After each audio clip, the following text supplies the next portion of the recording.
Oke, materi selanjutnya ialah utang terkait imbalan kerja. Ya, imbalan kerja di sini meliputi gaji, tunjangan, bonus, pensiun, ya, dan lain sebagainya.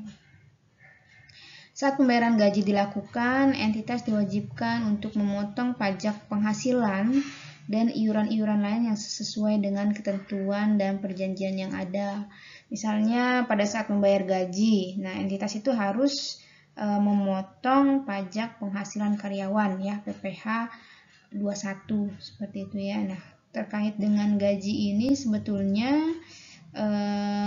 biasanya perusahaan sudah melakukan kerjasama dengan bank untuk payroll sistemnya atau sistem penggajiannya. Jadi karyawan sudah secara otomatis menerima pembayaran gajinya langsung masuk ke dalam rekening mereka, seperti itu, ya. Ini kemudian ada ilustrasi. Ya, ini ilustrasinya sangat sederhana. Saya yakin teman-teman juga sudah banyak yang paham tentang ini, ya, terkait dengan pembagian bonus. Contohnya, PTS Hardware menetapkan akan membagi bonus kepada para pegawainya sebesar 15% dari total income yang didapat pada tahun berjalan. Pada tahun 2018, PTS Hardware mempunyai net income sebesar 50 juta rupiah. Pembayaran bonus akan dilakukan pada Januari 2019. Nah, kemudian kita akan menghitung dulu bonus yang dibayarkan, yaitu 15% dari net income-nya. Dari 50 juta yaitu 7.500.000. Kemudian kita jurnal pada saat pengakuan bonus tahun 2018. Ini belum dibayarkan, ya. Ini masih pengakuan bonus di tahun 2018, maka kita menjurnalnya beban bonus pada utang bonus sebesar 7.500.000. Kemudian pada saat pembayaran bonusnya di Januari 2019, jurnalnya adalah utang bonus pada kas, ya. Utang bonusnya di debit dan kasnya di kredit sebesar 7.500.000, ya. Liabilitas jangka pendek selanjutnya adalah utang dividen. Utang dividen adalah dividen yang telah diumumkan namun belum dibayarkan. Kapan pengumumannya? Biasanya diumumkan pada saat rapat umum pemegang saham. Nah, ketika di rapat umum pemegang saham ini diumumkan bahwa perusahaan akan membagikan dividen, maka pada saat itu pula, di tanggal itu pula, perusahaan langsung mencatat adanya utang dividen. Seperti itu, ya. Jadi utang dividen ini dicatat bukan pada saat pencatatan siapa aja nih yang boleh dapat atau yang berhak mendapatkan dividen, tetapi pada saat rapat umum pemegang saham, seperti itu. Kemudian utang dividen yang diakui hanyalah dividen tunai dan dividen yang diberikan dalam bentuk aset. Nah, dividen tunai ini adalah dividen yang diberikan dalam bentuk uang tunai, gitu, ya. Sebesar berapa? Yaitu sebesar jumlah lembar saham yang dimiliki oleh masing-masing pemegang saham dikalikan dengan tarif per lembar sahamnya, gitu, ya. Sedangkan untuk dividen aset yaitu adalah ketika mereka diberikan dividen berupa saham perusahaan lain, ya. Misalnya saham perusahaan lain, atau bisa juga ketika perusahaan itu memberikan barang hasil produksi dari perusahaannya, ya, atau perusahaan tersebut, itu bisa diakui sebagai dividen yang diberikan dalam bentuk aset. Intinya adalah dividen yang diberikan dalam bentuk aset ini selain kas dan juga selain saham sendiri, artinya saham perusahaannya sendiri, seperti itu. Kemudian dividen saham tidak dicatat oleh penerima dan tidak ada pengakuan utang, ya. Jadi penerima tidak mengakui adanya utang dividen, gitu, ya. Kemudian dividen saham akan dicatat dengan mereklasifikasikan saldo laba ke modal atau saldo laba ke agio saham, seperti itu. Selanjutnya ilustrasi dari utang dividen. Di sini contohnya adalah PT Mewah pada tanggal 10 Juni 2011 mengumumkan dividen tunai sebesar Rp100 atas 1 juta lembar saham yang dibayarkan tanggal 16 Juli 2011. Jadi dia mengumumkannya tanggal 10 Juni 2011, dan akan dibayarkan pada tanggal 16 Juni 2011 kepada semua pemegang saham yang tercatat per 24 Juni 2011. Jadi tanggal tercatatnya ya. Jadi perusahaan akan mencatat siapa saja yang berhak untuk mendapatkan dividen itu per tanggal 24 Juni 2011 ya. Maka ayat jurnal untuk mencatat transaksi-transaksi di atas adalah sebagai berikut ya. Jadi ada 3 tanggal 10, tanggal 16 Juli dan tanggal 24 Juni ya. Nah, untuk saat pengumuman tanggal 10 Juni 2011, jurnal yang telah dilakukan adalah laba ditahan pada hutang dividen. Nah, laba ditahan ini adalah modal si perusahaan, modal yang diperoleh oleh perusahaan. Laba ditahan pada hutang dividen sebesar 100 juta rupiah. Dari mana 100 jutanya? Dari jumlah saham beredar, yaitu 1 juta lembar saham dikalikan dengan tarif per lembar sahamnya, yaitu 100 rupiah. Maka didapat 100 juta rupiah. Kemudian tanggal kedua tanggal berapa? Yaitu tanggal 24 Juni 2011, yaitu tanggal pencatatan. Hati-hati, di sini kita bukan mencatat adanya hutang dividen, tapi mencatat siapa-siapa saja yang berhak untuk mendapatkan dividen. Ya, per tanggal berapa nih kita bisa mencatat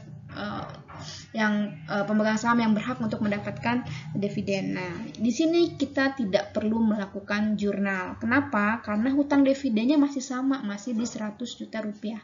Belum ada perubahan gitu ya. Makanya kita tidak perlu atau tidak memerlukan penjurnalan di sini. Kemudian di tanggal terakhir yaitu tanggal 16 Juli, ini adalah saat pembayaran dividen. Ya, maka di saat awal kita sudah mengakui hutang dividen, maka pada saat pembayaran kita juga harus mendebit hutang dividen pada kas ya. Di sini pembayarannya secara kas ya. Jadi pembayaran yang diakui adalah secara kas maupun secara aset.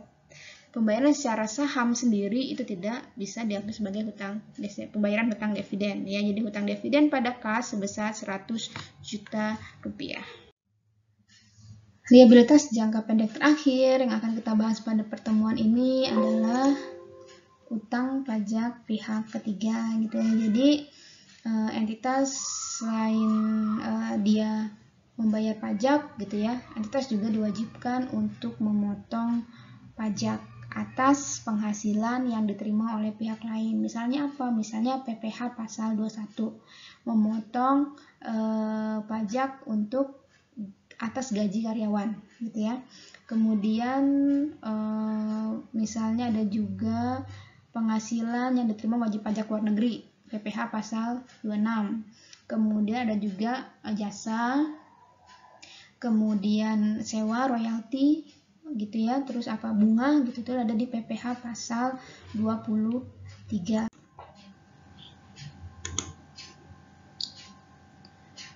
Pada saat entitas membayarkan beban kepada pihak yang menerima, entitas memotong pajak sehingga kas yang dibayarkan akan berkurang karena pajaknya akan dibayarkan oleh entitas ke kas negara.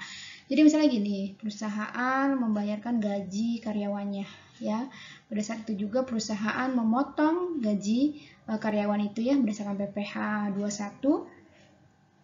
Dan kemudian perusahaan berkewajiban untuk menyetorkannya kepada kas negara gitu.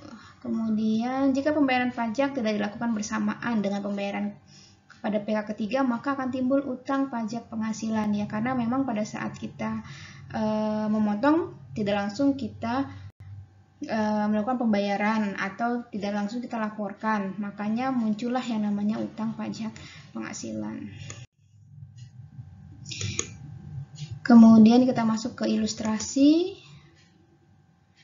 PT Pizza Hut melakukan beberapa pembayaran atas jasa atau kegiatan yang telah dilakukan beberapa rekanan selama Desember 2018. Jasa tersebut dikenakan pajak. Pajak yang telah dipotong akan dibayar perusahaan pada masa pajak periode berikutnya. Oke. Ini adalah transaksi yang dilakukan oleh PT Pizza Hut selama bulan Desember. Yang pertama tanggal 15 Desember 2018. Pizza Hut membayar jasa konsultan manajemen. Jasa konsultan manajemen ya. Jasa konsultan berarti dia masuk di pasal PPh pasal 23 yaitu sebesar 2% ya.